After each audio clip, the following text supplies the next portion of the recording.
vereadora Denise Pessoa, da tribuna.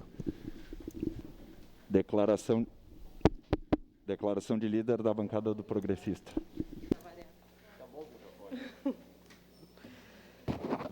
Senhor presidente, senhoras e senhores vereadores, acho que para continuar no assunto, né, acho que as falas aqui foram bem importantes, né, mas acho que tem algumas coisas que a gente precisa trazer, né. Acho que a vereadora Tati foi muito feliz quando ela disse que lockdown não é bandeira preta não é lockdown. As pessoas ainda confundem algumas medidas restritivas com lockdown, e lockdown funciona quando é utilizado no momento certo. Então, se analisarmos os países que utilizaram, que deu errado, foi porque foi no momento errado. Quando começa a pegar fogo numa cozinha e se coloca um copo d'água no início do incêndio, você apaga. Agora, depois que a onda já subiu, que o número de pessoas infectadas subiu, não vai fazer diferença um copo d'água. Então, há momentos certos para o lockdown. E o lockdown ele só funciona com monitoramento, né? Então, o monitoramento, antes de subir a onda, ele vai funcionar. Então, essa história de que não funciona, na verdade, não funciona quando é utilizado no momento errado. No Brasil, a gente já está com 3 variantes do coronavírus. Inclusive, no Rio Grande do Sul, a gente já sabe que circulam algumas. A gente não tem ainda informação sobre quantas estão circulando, inclusive aqui na nossa cidade. Mas no Rio Grande do Sul, a gente viu um aumento muito grande, né, de infectados nesses últimos dias. Algumas pessoas podem dizer, é resultado do carnaval. Não, ainda não é o resultado do carnaval. Isso que é o pior. Ainda não é. É o resultado do veraneio, é o resultado, né, da praia, de algumas aglomerações. Mas o que está por vir ainda é o resultado do carnaval. Então, isso nos preocupa muito mais, porque o resultado do carnaval ainda vai chegar. E isso a gente sabe, viu, acompanhou por várias notícias, o quanto de aglomerações ocorreram no Estado, inclusive nos litorais, e que provavelmente vão trazer esse resultado agora e para as grandes cidades, Caxias do Sul, para Porto Alegre, né, para as cidades maiores. Então, a gente ainda tem situações piores para acontecer.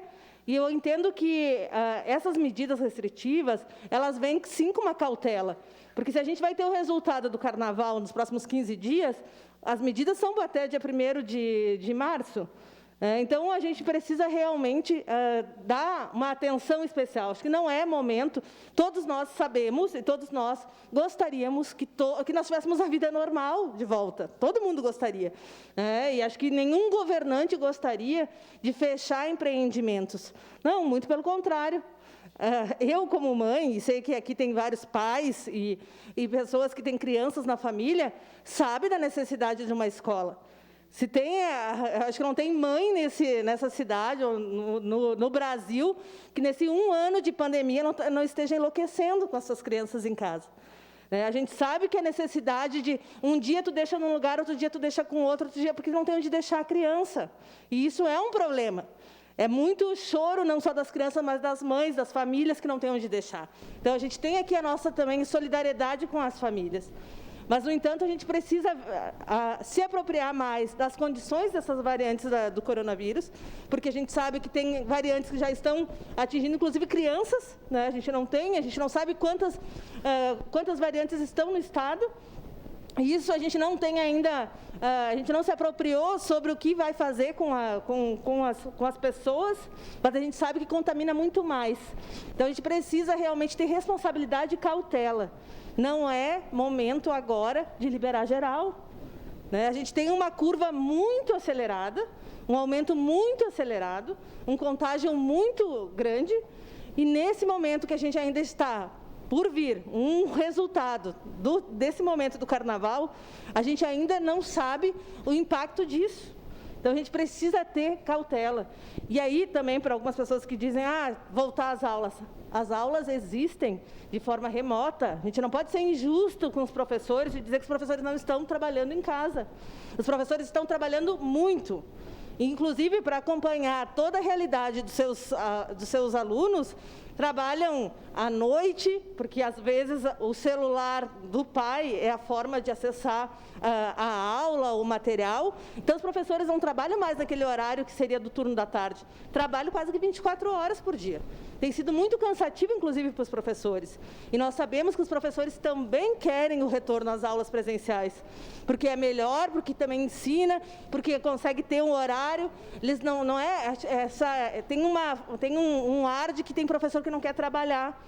Não, mas os professores querem trabalhar e estão trabalhando. E também prefeririam estar num horário mais restrito de trabalho.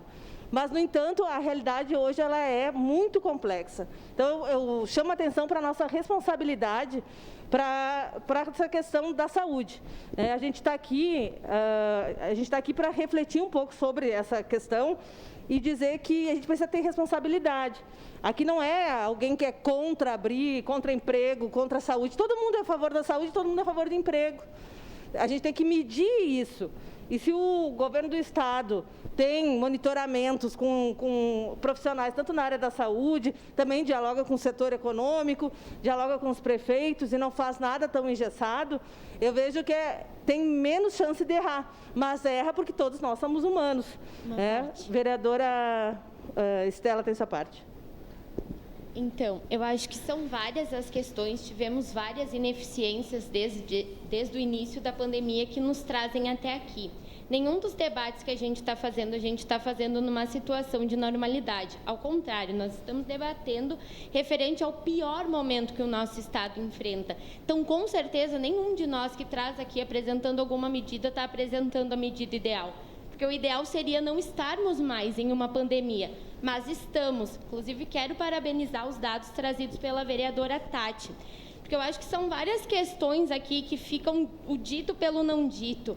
A questão do distanciamento, a questão das não aglomerações, a questão, inclusive, não é a defesa do lockdown, mas a questão de falar que o lockdown não funciona. De fato, o vereador Marcon tem uma retórica muito boa. Então, ele fala e, de fato, parece que aquilo convence. Mas um vírus que é transmitido pelo contato, se torna óbvio que o não contato diminuirá a transmissão do vírus. A gente não precisa nem pensar em dados, é só pensar na lógica mínima e falar, como a vereadora Marisol lembrou, não debater as coisas com a profundidade de um Pires querendo convencer aquilo que a gente quer. Inclusive, em nenhum vereadora. Inclusive, em nenhum momento nós nos colocamos contrários ao retorno das aulas. Acreditamos que educação é sim um serviço essencial.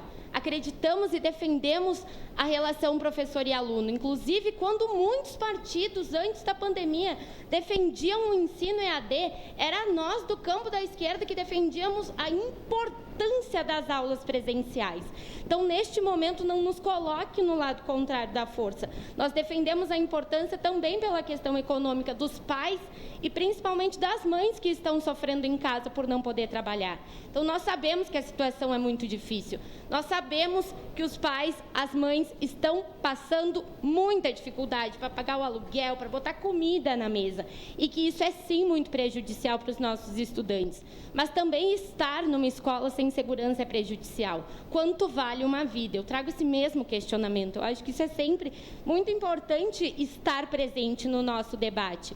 Nós não podemos colocar as nossas crianças em risco, nós não podemos colocar as nossas crianças em escolas que não vão ter a condição de garantir as medidas protetivas, com professores que ainda não têm vacinação, eles estão no quadro de prioridade da vacinação, então que se pense uma forma de colocá-los eles para cima, para que o retorno seja o mais ideal. É claro que o ideal seria que todos os trabalhadores que estão tendo que ir para os seus empregos tivessem a vacina, e é esta defesa que a gente faz. O que vai salvar a vida, o que vai salvar a economia, nós termos vacinação.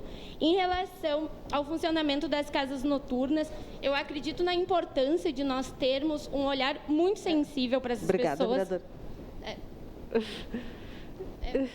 É isso. Depois eu... Obrigada, vereadora. Acho que só para finalizar, dizer que eu preciso concordar com o vereador Marcon, no sentido que ele diz que falta testagem. Então, essa subnotificação, ela também faz com que a gente não tenha o controle sobre a pandemia. A gente não tem noção, a gente não sabe quem são as pessoas infectadas, se elas realmente estão fazendo o isolamento, a gente não tem esse controle. Essa aceleração de contágio, tudo isso, e essa questão das novas cepas, elas também fazem com que a gente não tenha o controle sobre a pandemia e, portanto, voltar às aulas presenciais nesse momento, né, enquanto a gente está numa onda, na terceira onda iniciando, a gente não sabe qual é o impacto disso, é arriscado. Mas a gente sabe que aqui na bandeira vermelha já tem a previsão de retorno às aulas presenciais de todos os níveis, né? Então, só chamar a atenção de que a gente não está aqui, né, contrário, dizendo, fecha as escolas, abre, mas a gente entende que esse momento é um momento delicado e exige a nossa atenção. Desculpa não